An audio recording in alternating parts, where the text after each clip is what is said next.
القرآن بركة، وأخذه والعيش معه وتلاوته وحفظه وتدبره والعمل به والتخلق بأخلاقه لن ينال منها أهل الإسلام إلا كل خير وبركة.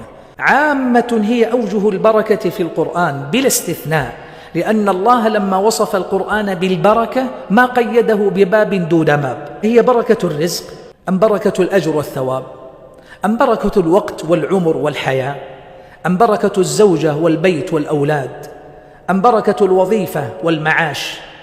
كل ذلك يمكن أن يكون مدرجا، فوالله ما اشتغل عبد بكتاب الله إلا بورك له في شأنه كله.